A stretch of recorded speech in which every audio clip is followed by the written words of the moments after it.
The Girl Who Built a Spider by George Brewington. Chapters 28 to 30. Chapter 28, Everything's Gone Wrong. Her father was still at the hospital. He wouldn't be home until 8 o'clock. Teresa sat on the living room couch with Bonnie folded up at her feet. She had turned on the television. As usual, because her father was obsessed with storms, it was tuned to the Weather Channel. A new hurricane was brewing in the Caribbean. There was nothing she could do about it. What good was a girl and a mechanical spider against a hurricane? What could one girl do to slow climate change? There was nothing she could do about Dr. Flax either. He was probably locked away in a room forever, while his malfunctioning nephew replicated himself over and over again, plotting to conquer the world. How could she have been so naive to think that she could change anything at all? She was just a 12-year-old girl who liked to tinker with robots. The black hole inside her had grown 10 times its normal size. Was Dr. Flax suffering? Was he calling out for help? Was he hoping against all odds that someone would come and rescue him? "Bonnie, I don't know what to do," she whispered. The minutes ticked away. The living room grew darker as the evening turned to night. She felt completely helpless. How did she have the laboratory of her dreams this morning and absolutely nothing by the afternoon? She sat in the dark, fixated on the television screen as the hole inside her grew. Then, finally, she heard her father walk up the steps and unlock the front door. "Daddy!" she yelled, running and hugging him before he could even get the door open, even though she wasn't supposed to touch him until he had taken off his dirty hospital scrubs, showered, and put on clean clothes. "Baby girl, what's wrong?" And even though she knew it would completely freak him out, she let it all out. She gave him the whole truth, every bit of it. "Everything's gone wrong. Dr. Flax went missing after spending every morning looking for Thomas Edison. Then we heard Dr. Flax asking for help, but it wasn't him. It was Thomas disguising his voice, and John let him out, and Thomas attacked Zachary, who is supposedly Dr. Flax's nephew, but really he's a robot like Thomas and Marie Curie, and Thomas wanted to destroy him because it turns out he's the most dangerous invention ever made in the laboratory, and he's probably right because Zachary is replicating himself, and then Zachary tried to convince me that you and I should live in the laboratory forever and sell Flax Industries products so he can keep replicating himself. He wants to take over the world, Dad, like the whole world with copies of himself.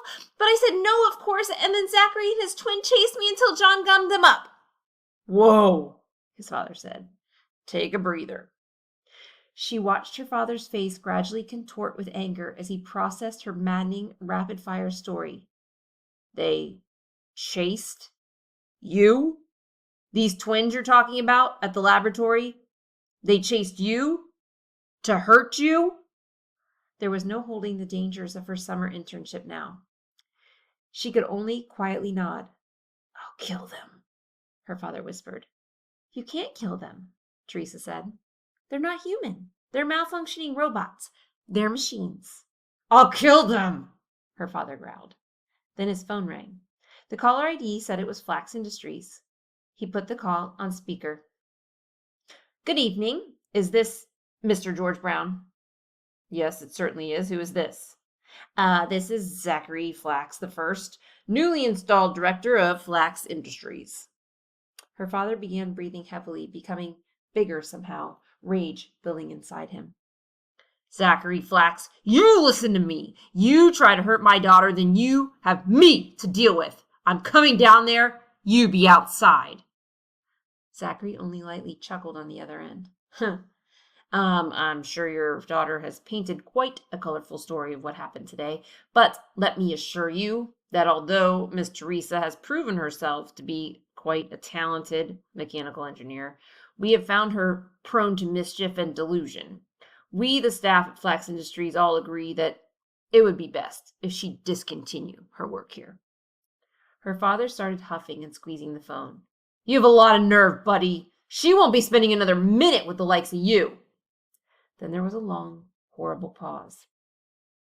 "I can tell you're very upset, Mr. Brown, so I'll hang up. However, you may want to turn your television to channels 2, 4, or 5.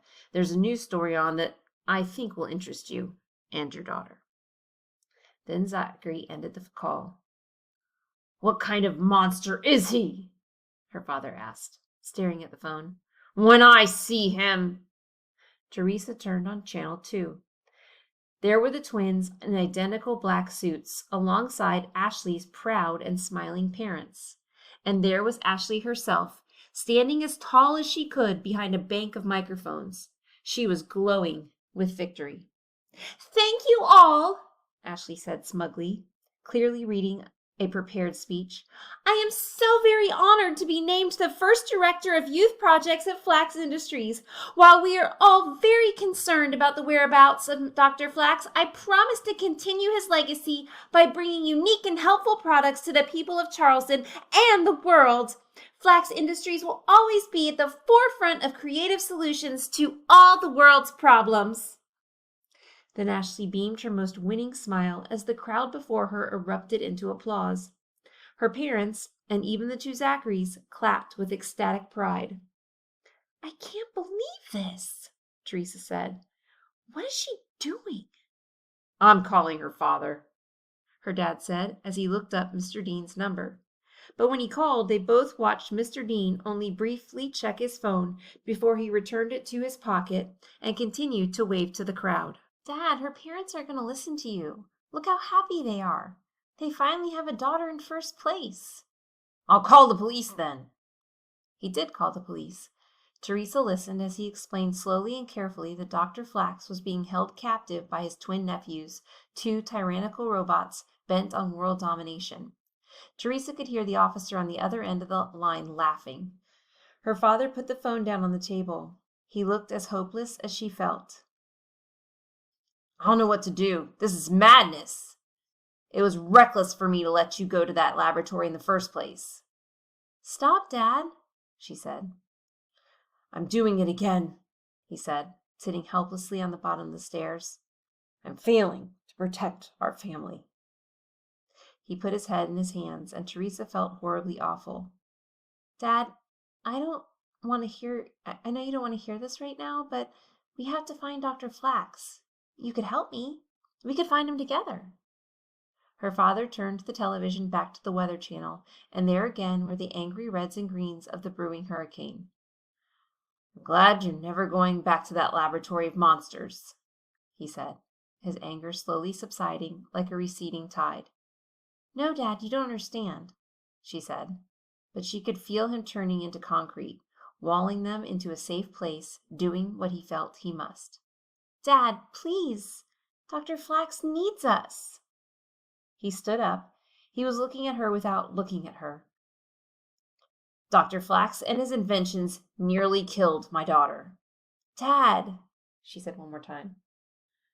"Teresa, stop now." Teresa remained quiet. "I'm your father, and I always will be," he said resolutely. "My job is to protect you." Then he proceeded to the attic to retrieve his emergency kit. He would check that the inventory was complete, that all the batteries worked. He would pack suitcases in case they had to evacuate to Georgia at a moment's notice. After all, a hurricane could be coming. The Weather Channel would be on all night, but eventually he would go to bed.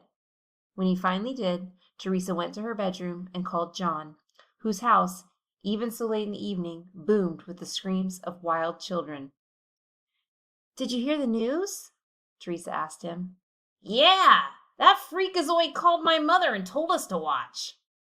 "Those evil Zacs want us to think there's nothing we can do. But John, there is something we can do." John's voice became serious for maybe the first time since she had met him. "Teresa, I think we're thinking the same thing." Chapter 29, Spider Girl. Teresa's father left for work early in the morning before the sun was up. After he was gone, Teresa leaped out of bed to load her backpack with supplies from his hurricane kit. Her father put more thought into his hurricane kit than most people put into furnishing their house. His kit was actually 3 large plastic bins filled with everything they could possibly need if their windows were blown in, their power went out, or their plumbing stopped working. She had teased him for his overpreparedness for years, but Teresa was grateful for it today. Because that summer morning, she and John were going to attempt a break-in. She packed her backpack with a flashlight, duct tape, 10 feet of rope, a canteen of water, vegan snack bars, and the first aid kit. She was barely able to fit her portable welding kit, which included a handheld arc welding torch. She strapped on her bicycle helmet and a pair of goggles and was soon driving Bonnie to John's house. There was only one way to go, and that was up Folly Road, which was busy with morning traffic. As usual, drivers stopped to take a photo of the girl on the Spider, and two eager young women wanted to take a selfie with her. But she had no time for publicity. She was on a mission. The street that John lived on was a long and winding road that cut through several James Island neighborhoods. She kept her eye on house numbers, not wanting to pass his. But there was no way she could miss the Cooper house. Strewn about the lawn were soccer balls, baseballs, basketballs, footballs, bats, rackets, and skateboards of all sizes. There was a volleyball net stretched right down the middle of the front yard, drooping in the middle where someone had tied paper pelicans of all colors to make it more festive. There was an impressive fort built out of cardboard boxes, which someone else must have decided to attack like a jousting knight, because the bicycle, used as a mount, and the mop, used as a lance, lay abandoned at the point of assault. But the fort stood still. On the front porch, leaning against a rocking chair, was a set of hoops like the ones John had used to win third place at the Charleston County Middle School Science Fair. Underneath the chair were a dozen bottles of bubble-making solution, all opened. She drove her Spider up the driveway, and the tips of the legs on the asphalt tapped, clickety-clickety-click-click, clickety-clickety-click-click. The curtains of all the windows in the house flew open immediately. All 7 of John's brothers and sisters peered out, grinning and laughing when they saw it was the famous Spider Girl. A second later, they were out the front door. Bobby Jr., Charlie Ann, Rhett, Brett, Florence, Jackson, and Joey crowded around Teresa and her Spider. They all had questions. Can it climb walls? Can it jump? How fast can it go? Can I drive it? Can it go completely underwater? Can I fire one of those hooks? What's its name? Teresa answered as fast as she could. No, not yet. 12 miles an hour. Maybe later. I highly doubt it. I don't want to hurt anyone. Bonnie. Teresa was anxious to begin their mission, but she had to admit she liked the sudden outpouring of attention. What must it be like with 7 other kids? There would always be someone around to help you build robots, play games, and talk to you about new scientific facts you'd just learned. There could never be lonely times with so many brothers and sisters at home. No sad, quiet spaces. No fear that you weren't meant to have friends. But at the same time, with the Cooper kids surrounding her and talking nonstop, she found it kind of hard to breathe. Rhett and Brett kept asking if they could drive the Spider just one time around the house, and Florence wanted to see Teresa's welding kit, and the others wouldn't stop touching Bonnie. But then, finally, John kicked open the front door. He was armed to the teeth. He wore a camouflage army vest with its many pockets filled with bottles of bubble solution for his quadruple bubble cone. He had on a World War II helmet that looked really cool and seemed to be the real deal because it had a genuine leather chin strap. He also wore a pair of purple cowboy boots, which his sister Charlie Ann took note of immediately. John, those are my boots! I need to borrow them, John said, brushing quickly by his sister and all of his other siblings, and then hopping onto the Spider next to Teresa. John! Charlie Ann screamed. We gotta go. We're on a mission. Hit it, Spider Girl. Chapter 30, Impenetrable. As they spider walked to Flax Industries, they discussed their plan. We have to find the doctor. If Zach can replicate himself 1,000 times, then who knows what else he's capable of. He might invent a whole army of killer robots.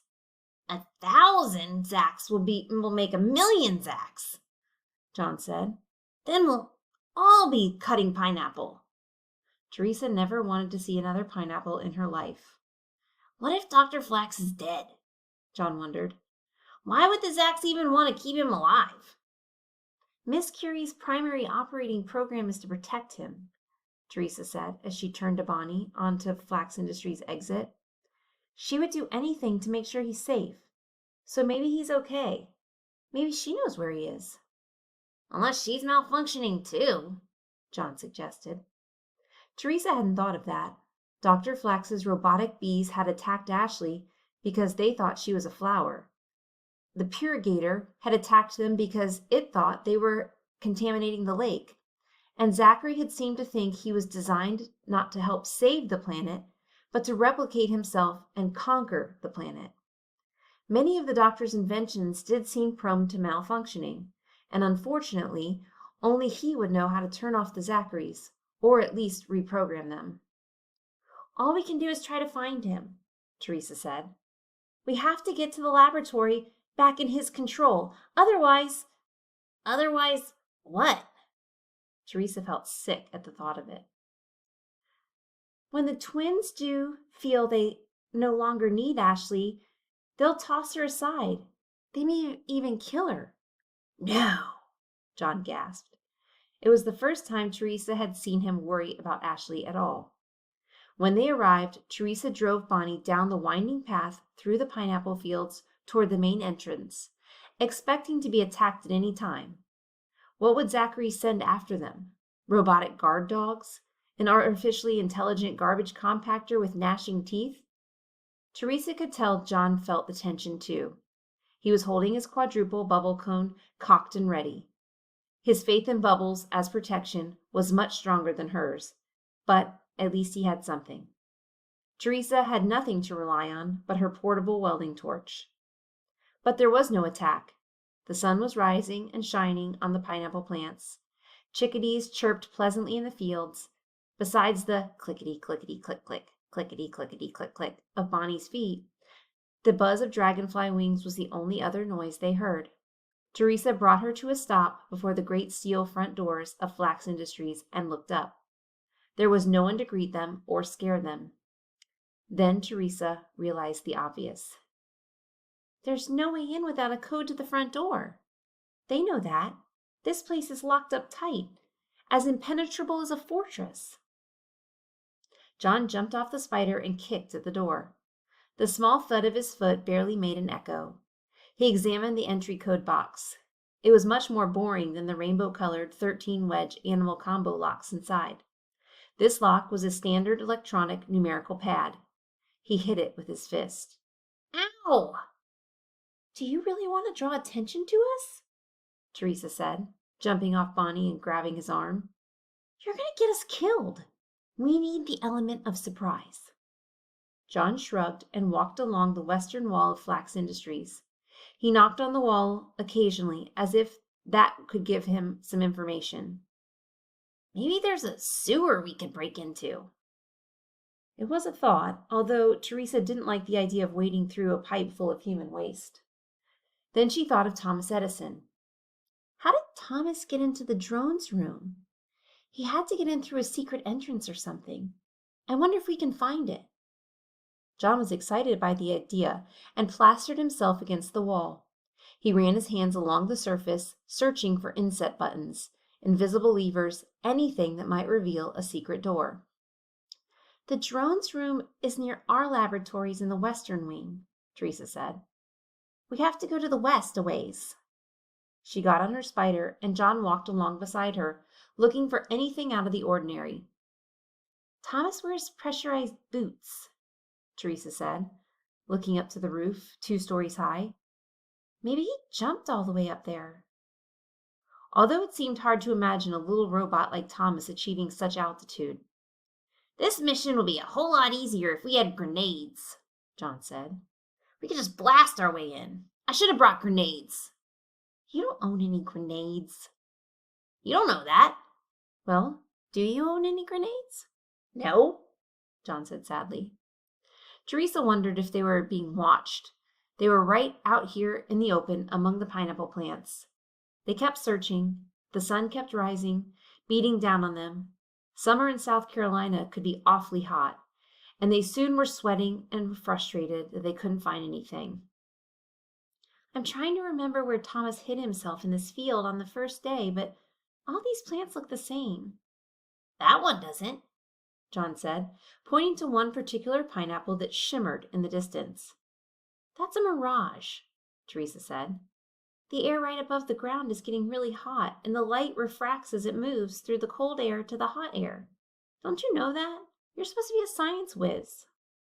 "Calm down, genius," John snapped back. The heat was making them both grumpy. But John refused to believe the shimmering pineapple was a mirage. He moved slowly toward it with his quadruple bubble cone at the ready. "What are you doing now?" Teresa sighed. John tiptoed closer to the wavering plant and fired. A stream of bubbles spread over the pineapple plants. Most of them popped when they fell on the prickly leaves, but the bubbles above the shimmering plant floated gently down through the warm air and through the leaves as if they weren't there at all. "It's a hologram! I knew it!" John said. "No, you didn't," Teresa said. But she ran up to join him, and they both peered into the hole that the falling bubbles had revealed. It was a cement pipe at least twice their height in depth. Teresa got out her hurricane kit flashlight and pointed it into the hole. At the bottom of the pipe turned toward the laboratory, but there were all kinds of garbage down there, the kinds of garbage you do not want to find at the bottom of the hole you might be forced to jump into. Broken glass, rusty shards of metal, jagged pieces of plastic. "It's a trap," John said.